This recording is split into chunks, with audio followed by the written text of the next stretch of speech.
8 দফা দাবি করছে, তার পুরো দফা দিয়ে এদেশে হিন্দু নির্যাতন এটা কোনো ভূমিকা নেই।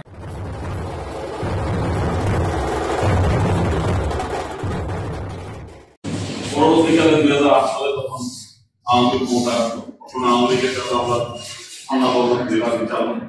বিএনপি জামাত যেহেতু তাদেরকে ঘায়েল করা, তাদেরকে আটক করা,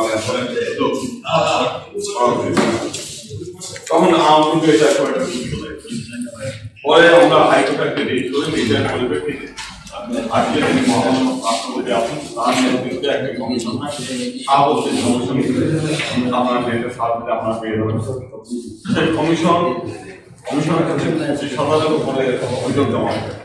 সেখান থেকে যাচাই করে ওনারা 5,000 রিপোর্ট হাইকোর্টে পেশ করে, হাইকোর্ট নির্দেশ দেয় সেটা বিচার করার জন্য, সেটা মামলা হিসেবে করে বিচারের আওতায় আনে। কিন্তু হাইকোর্ট তারপরে আপনি সরকারের বিচারে আনেন। তার মানে কমিশনের ক্ষমতাটা জানেন, যে কারণে ওই অদফার যে কমিশনের কোনো সাজেশন সরকার মানবে না, বিচার বিভাগ মানে না, ওই রকম একটা কমিশন যে বড় বড় প্রোগ্রাম করে আমাদের কোনো লাভ হয়ে গেল। দ্বিতীয়ত একটা জিনিস আমরাও চাই, সংখ্যালঘু মন্ত্রণালয় হলে কি হবে, সেখানে একটা বাজেট থাকবে সংখ্যালঘুদের কল্যাণে, কিন্তু সেই সংখ্যালঘু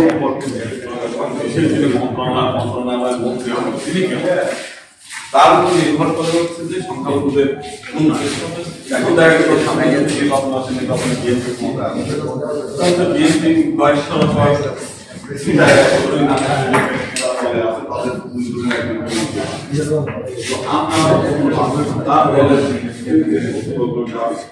তাদের সুবিধা হবে তোমাদের কোনো আসবে না। এবং এখন আপনারা জানেন দেখি তো আমরা অন্তর্বর্তীকালীন সরকার অরাজনৈতিক সরকার, তো এইবার অন্তত হিন্দু ক্লাব ট্রাস্টে 22 জন থাকবে, ট্রাস্টি থাকবে, এরা নিরপেক্ষ হিন্দু অথবা ধার্মিক হিন্দু কিংবা বিভিন্ন মঠ মন্দিরের সাধু সন্ন্যাসীদের নিয়ে এইবার অন্তত কমিটি গঠন হবে। কিন্তু আমরা দেখলাম একেবারে সমস্ত মানে যে রাষ্ট্রগুলো সব আওয়ামী লীগের না বিএনপির যে কর্মীরা তাদেরকে অনেক সাজেশন এসেছিল, কিন্তু তাদের সব বাদ দিয়ে তাদের দলীয় কর্মীদেরকে সেখানে নিয়োগ দিয়ে তাদেরকে যারা হিন্দু সমাজের উন্নয়ন কিভাবে কাজ করছে সেই বিষয়টি, কারণ তারা তো হিন্দু নেতা না, হিন্দু সমাজের কখনো কাজ করে,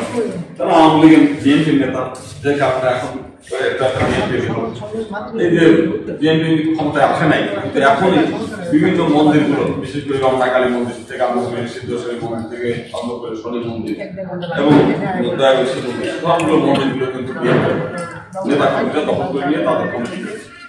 এবার দুর্গাপূজার সময় প্রথম আলো নিউজও হয়েছে, এটা আমরা দেখি যে এটা তো ধর্মীয় উৎসব না, মনে হচ্ছে রাজনীতির একটা জলসা করে এরকম একটা যেমন আমার পূজাগুলো এখন ব্যাংক গ্রুপের পজিশন হয়ে যাচ্ছে রাজনৈতিক নেতাদের কারণে, তাহলে আমাদের লাভ নাই। সংখ্যালঘু কমিশন করে লাভ হবে না, সংখ্যালঘু মন্ত্রণালয় করে লাভ হবে না। সুরক্ষা আইনের একটা কথা বলছেন, সুরক্ষা আইন বলতে আইন মানে আপনি জিজ্ঞেস করেন একদল যারা আন্দোলন করছে 1000 লোকের যে সুরক্ষা আইন জিনিস কেউ কে কবে একদিন হুজু কোথায় সেই হুজুকে চলছে দেখেন, সুরক্ষার সমস্ত আইন আমাদের সমাজে বিদ্যমান আছে আইন, কিন্তু সেই আইনগুলো কার্যকর হয় না। কার্যকর হলে যারা বিচারক আছে কিংবা যারা পুলিশ আছে, যারা এইগুলো প্রশাসন আছে, তারা যদি এখানে হেল্পফুল না হয় তাহলে শুধু আইন থেকে তো কোনো কাজ, আর হেল্পফুল কেন হয় সেই বিষয়গুলো আমরা একটু বলি। যে দেখেন আজকে যারা ক্ষমতায় আছে,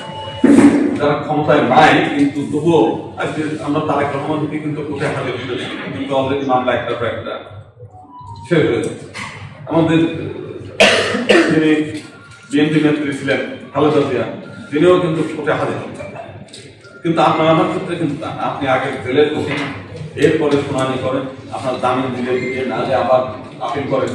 তার মনে থাকে পাওয়ার একটা জিনিস, যদি আপনি পাওয়ারে থাকেন আইন কিন্তু আপনার ওই পাওয়ারের সাথে। তো সেই কারণে আমরা সবসময় যে কথা বলে আসছিলাম যে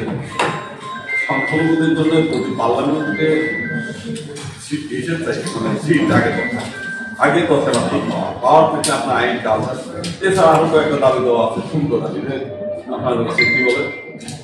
সংস্কৃত বোর্ডকে আপনার আধুনিক আইন করতে হবে, এটা করলে হয়তো সর্বোচ্চ 1000 খানেক লোকের উপকার হয়, যারা টিচার আছে